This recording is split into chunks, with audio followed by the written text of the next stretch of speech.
Salut à tous. Ce matin je vous retrouve pour une toute petite vidéo FAQ comme ça, filmée à la va-vite dans la serre pendant que c'est la récolte. Vous allez peut-être voir du monde s'agiter derrière moi. Et ouais, je m'échappe pour filmer une vidéo pendant la récolte. Pas trop classe, hein. Je vais prendre les questions comme ça une par une. Je les ai reçues un petit peu partout, sur Facebook, sur Instagram, sur Twitter, sur YouTube, partout. Alors première question de Juju le jardinier 54. Où peut-on précommander le livre? Eh ben c'est très simple. Il se précommande sur Mimosa, qui est du coup la plateforme de financement participatif pour précommander le livre. Je mets le lien en description sous la vidéo. Il est aussi sous la description des dernières vidéos que j'ai fait sur le sujet. Il est aussi sur Facebook, il est partout. Et en fait, vous précommandez le livre et il sera livré dès qu'il sera imprimé. A priori, on a atteint le palier nécessaire pour pouvoir imprimer le livre. Donc ça y est, j'ai enfin les fonds pour aller payer l'imprimeur pour pouvoir mettre en route la grande machine de l'impression. Et donc, il sera imprimé en octobre. Et donc en novembre, c'est sûr, vous l'aurez chez vous. Donc juste avant Noël, pensez-y pour les petits cadeaux, c'est pas mal. Pourquoi pas un e-book en plus? Donc il y a Eric Bachi et Abou Bakari Bamba qui m'a demandé est-ce que le livre sera disponible en e-book. Alors non, c'est pas prévu de faire le livre en e-book. J'ai beaucoup réfléchi au début, c'est clair que moi j'aime bien le format d'e-book en plus, mais en fait ça se prête pas à ce genre d'ouvrage, parce que là pour le coup, pour vous imaginer, le livre il fait presque 1 kg. C'est un truc, c'est un gros livre, 25 sur 19 cm si je ne me trompe pas, très épais, 2 cm et demi. Beaucoup de photos en fait, beaucoup d'images, beaucoup de schémas, beaucoup de couleurs. C'est quelque chose qui, c'est un beau livre. C'est un livre, moi je voulais absolument que ce soit un livre qu'on puisse ouvrir et qui tienne ouvert, qui soit très inspirant. En fait, j'avais très envie d'avoir ce petit côté visuel. Je voulais pas un petit guide technique qu'on glisse dans la poche. Ça, c'est un autre livre. Ce livre-là, je voulais que ce soit vraiment un livre, un bel objet en fait. Et donc, ça se prête pas du tout au format d'e-book parce que c'est beaucoup trop long. Il va y avoir 270 pages, peut-être même plus. C'est beaucoup trop long. Puis les photos, ça rend pas bien en e-book et je trouve ça trop dommage parce que du coup, je travaille avec des professionnels qui font des photos incroyables. Donc, on travaille sur chaque petit détail de grain, etc. Donc, je voulais vraiment que ce soit sur un format le mieux possible. Donc, pas d'e-book, ce sera qu'un format papier pour ce livre-là. Enfin, je dis ce livre-là comme si j'allais en écrire d'autres, mais non, c'est fini. J'écris plus jamais de livre de ma vie, c'est beaucoup trop de travail. Kevin Armand Sautron me demande combien il va coûter. Le prix est sur la plateforme de financement participatif. En gros, ça coûte 30 € le livre sans envoi. Et donc, j'ai des points relais qui sont à Paris, Marseille, dans le Gers et à Toulouse. Donc, vous pourrez aller le retirer dans un de ces points relais. À la fin de la collecte, j'enverrai un petit questionnaire pour savoir où est-ce que vous voulez aller le retirer. Vous pourrez choisir un de ces points relais. Sinon, vous payez l'envoi qui est à 6 €. Et là, je vous l'envoie partout en France, en Europe et dans les dom-toms. Voilà, sachant qu'évidemment, il y en a pour qui ça coûte un peu plus cher, mais finalement, ça se lisse. Dans tous les cas, l'envoi d'un gros livre comme ça, c'est hyper cher et j'en suis bien désolée. Et pour vous donner un ordre d'idée, ça coûte 9 € en vrai l'envoi. Et du coup, moi, j'en prends 3 à charge pour pas que ce soit non plus trop cher pour vous. C'est souvent comme ça que c'est fait dans le monde de l'édition. J'apprends dans le monde de l'édition. Mais c'est vrai que les envois postaux, je pensais pas que c'était aussi cher, mais c'est très cher. Et donc, pour tous les autres pays, par exemple, il y en a beaucoup qui m'ont demandé par rapport au Québec, il y en a qui m'ont demandé en Thaïlande, il y en a qui m'ont demandé en Australie. Et bien dans ce cas, vous pouvez l'acheter avec ou sans, peu importe, livraison. Et ensuite, moi, je vous enverrai un email pour savoir où est-ce que vous voulez le faire livrer. Moi, je ferai faire un devis auprès de la poste et vous aurez juste à me régler la différence pour que je puisse envoyer le livre chez vous. Ça, c'est vraiment l'avantage, c'est que là, sur la plateforme de financement participatif, tous ceux qui passent commande, ils auront leur livre et ce sera moi qui me débrouillera au cas par cas pour vous le faire arriver. Donc voilà, mais par exemple, si c'est au Québec et que je vois que la livraison c'est 15 €, du coup, je vous demanderai de payer la différence. Si vous avez déjà payé 6 € sur la plateforme, vous aurez à payer la différence pour que je puisse vous l'envoyer. Voilà. Ensuite, Théophile me demande pourquoi l'édition et pourquoi pas passer par une maison d'édition? C'est une super question. J'ai pas mal hésité. Au début, j'ai été contactée par une maison d'édition pour écrire un livre et c'est pour ça que je me suis motivée à écrire un livre d'ailleurs. J'étais en contact avec elle, mais seulement le format qu'elle me proposait me convainquait pas totalement parce que du coup, il fallait rentrer dans une collection. C'était un petit livre sans photos, sans couleurs. J'ai pas du tout le projet que j'avais envie de faire. Donc du coup, il y a une autre maison d'édition qui m'a écrit. Pareil, j'ai communiqué avec elle. Pareil, c'était un livre qui devait rentrer dans une collection avec du coup une contrainte de format. Puis j'ai parlé avec une troisième maison d'édition parce que c'est trop bien. Il y en avait pas mal qui me contactaient, j'ai beaucoup de chance. Et la troisième maison d'édition, elle me disait on fait le format que tu veux. J'ai signé avec eux, j'ai commencé à travailler avec eux et en fait au bout d'un moment on s'est rendu compte qu'on voulait pas le même livre parce qu'eux voulaient plus un livre plus grand public, plus un peu moins technique, peut-être aussi un peu moins franc et sincère. Et moi je voulais un truc vraiment répondre à un besoin qui sont plus les porteurs de projets qui ont besoin de s'installer et pour lesquels il n'y a aucune littérature. Je voulais aussi un livre dans lequel je puisse avoir une liberté d'expression totale, raconter ce qui marche mais aussi ce qui marche pas. C'était hyper important pour moi cet aspect que d'autres voient peut-être comme quelque chose de négatif, mais pour moi c'est quelque chose de positif de comprendre ce qui marche pas. Donc je voulais avoir cette espèce de liberté et je voulais pas faire un livre grand public. C'est sûr que la maison d'édition me disait du coup ton marché il est un peu plus petit, quoi. Tu segmentes et moi je disais je m'en fous en fait. Moi mon idée de toute façon c'est pas un projet qui va me rapporter des sous, c'est un projet que je fais vraiment parce que c'est ce que j'ai envie de faire et ça fait partie de ma mission de vie qui est du coup la transmission des connaissances et tant pis si j'en vends moins, en fait c'est pas du tout grave. Moi je veux juste faire le livre que j'ai en tête et que je pense qu'il va répondre à un besoin qui est existant et aider des gens qui en ont pour qui ça manque en fait ces informations, ces données là. Donc je me suis dit en fait tant pis, si comme je suis un peu bornée clairement, je vais essayer de faire le livre qui me plaît et donc dans ce cas je me tourne vers l'auto-édition qui est un challenge de dingue parce qu'il faut tout faire soi-même et c'est énormément de travail. Mais voilà, faut écrire, faut relire, faut corriger, faut la mise en page, faut choisir les photos, faut les mentions légales, faut beaucoup de boulot, faut s'occuper de la logistique, de l'envoi, faut tout faire soi-même. C'est sûr qu'il y a eu un moment où j'ai un peu douté, je me suis dit quand même à l'auto-édition ça donne quand même moins de crédibilité. Est-ce que je prends pas un risque en faisant ça? Puis en fait ma crédibilité, ma street cred, je m'en fous en fait.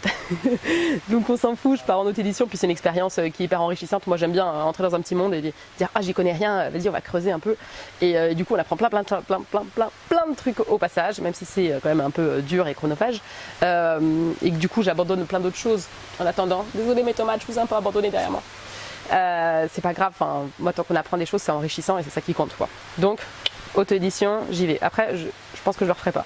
De toute façon je ne referai pas de livre. C'est comme dire à une dame qui vient d'accoucher à quand le deuxième enfant, c'est mort, c'est trop de travail. Zoé Zélia, quelle formation avez-vous? Peut-on se lancer dans l'aquaponie et l'hydroponie si on n'a pas de formation agricole à la base? Oui, on peut se lancer dans ces projets-là si on n'a pas de formation agricole à la base. On n'a pas de formation agricole à la base. On a appris sur le terrain, on n'a aucun diplôme agricole. On peut vendre des fruits et des légumes sans diplôme agricole.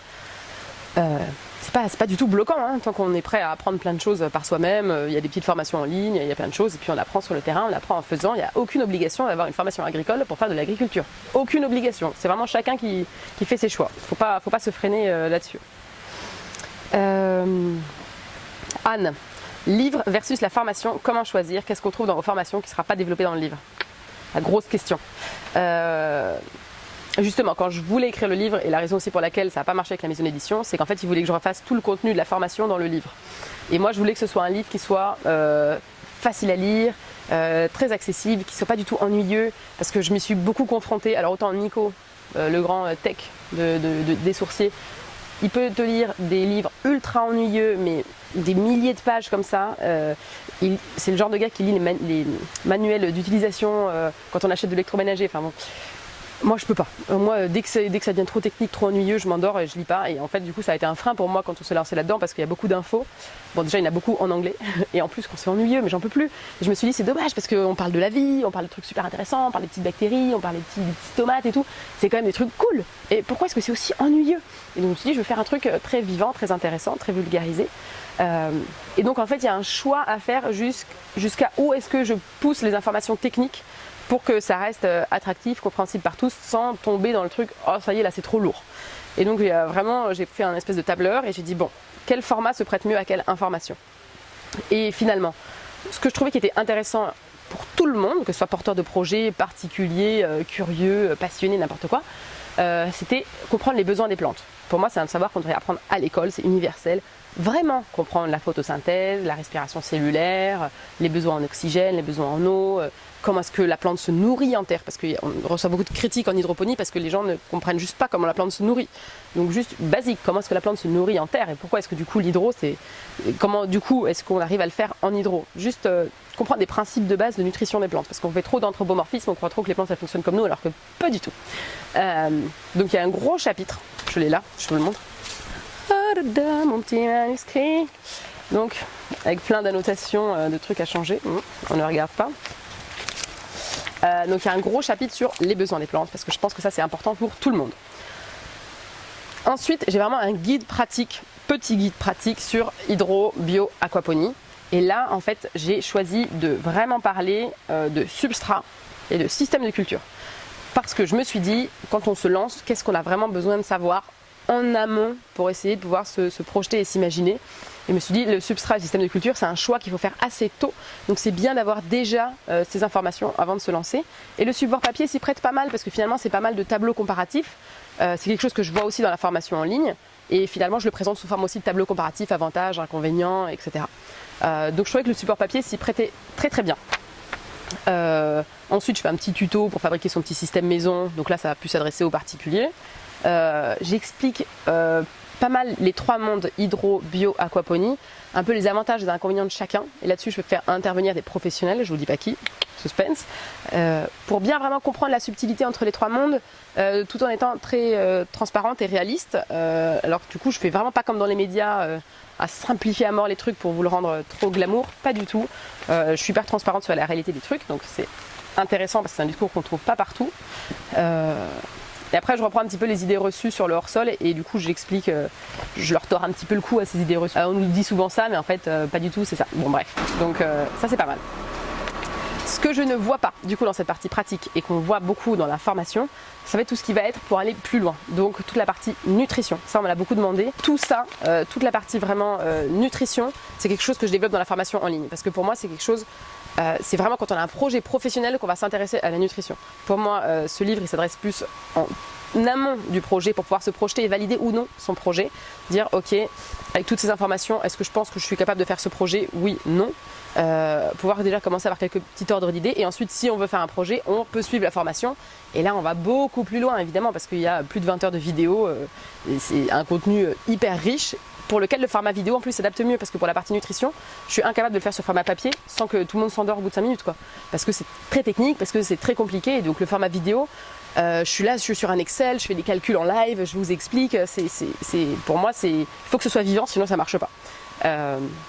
Et puis vraiment la nutrition, on la pousse beaucoup, c'est très technique, c'est très important, mais seulement quand on a un projet de ferme. Donc ce livre-là, en gros, ça valide ou invalide le projet de ferme, et si on veut avoir un projet de ferme, on fait la formation en ligne.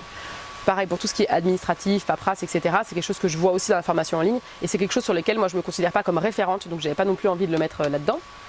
Même si moi j'explique un petit peu notre démarche à nous, tout ce qui est vraiment conseil, je dis vraiment, bah voilà, pour tout ce qui est sanitaire, allez voir la DRAF, pour tout ce qui est juridique, allez voir la Chambre d'agriculture, c'est eux qui sont les organismes référents pour vous guider là-dessus. Moi je n'ai pas du tout vocation à être référent là-dessus. Ensuite, ce qui est plus intéressant à mes yeux et vraiment ce que je voulais partager, c'était notre aventure en gros. Comment est-ce que nous on est arrivé là-dedans, quels ont été nos problèmes, quelles ont été nos démarches. Et ça ne veut pas dire que c'est des conseils, je dis pas faites ça, ça, ça ou ça, je dis ce que nous on fait pour que ça vous serve comme expérience, surtout des trucs à pas faire pour vous.